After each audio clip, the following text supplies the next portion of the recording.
Good evening বন্ধুরা। এই দেখো বিকেলবেলা একটু চলে এলাম ছাদ বাগানে, আর খুব সুন্দর একটা হাওয়াও দিচ্ছে। ভাবলাম একটু ছাদে চলে যাই, একটু ঠান্ডা হাওয়া বইছে, তো একটু হাওয়াও খেয়ে আসি আর একটু বাগানের গাছপালাগুলোও দেখে আসি। তো এই দেখো আমার বাগানের বোগেনভিলা গাছগুলো ঠিক এরকম হয়েছে। এই যে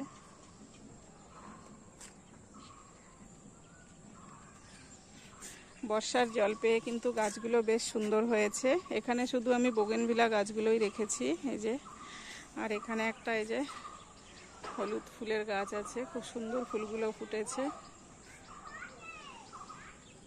এই দেখো গাছের চেহারাগুলো আমার এরকম হয়েছে এই বৃষ্টির জলে।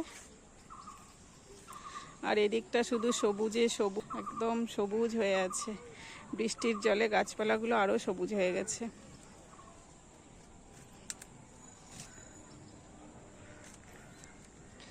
বোগেনভিলা গাছগুলোতে কিন্তু এখনো ফুল ফুটেই যাচ্ছে, এই যে খুব সুন্দর কিন্তু ফুল ফুটছে। আমি কিন্তু কাটাই ছাটাই একবার করে দিয়েছি কিছুদিন আগে। ছোট ছোট যে ডালগুলো বেরিয়েছে সেগুলোর থেকেও কিন্তু খুব সুন্দর ফুল ফুটছে। আর চলো তোমাদেরকে আরেকটা জিনিস দেখাই, আমার বেগুন গাছে কেমন বেগুন হয়েছে সেটাই দেখাই। এর আগে দুটো তুলে নিয়েছি, এখন আবার তিনটে হয়েছে। এই দেখো একদম কালো কুচকুচে, তো এই দুটোকে তুলে নেব। এই দেখো কত সুন্দর বেগুন গাছটাও হয়েছে।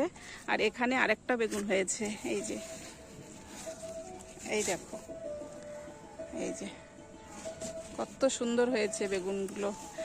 আর প্রচুর কিন্তু ফুল হয়েছে বেগুন গাছে, এই দেখো প্রচুর ফুল এসছে বেগুন গাছে। আশা করি আরো অনেকগুলো বেগুন হবে। আর এই যে এখানেও আছে বেশ কিছু বেগুন গাছ লাগিয়েছি এখানে, এই যে এগুলোতেও বেগুন হবে আশা করি।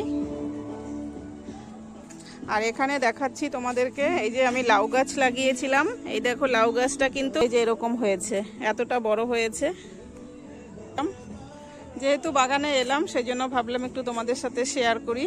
এই দেখো এই গাছটাও কিন্তু খুব সুন্দর হয়েছে, এটার ফুলটাও কিন্তু দারুণ হয় দেখতে।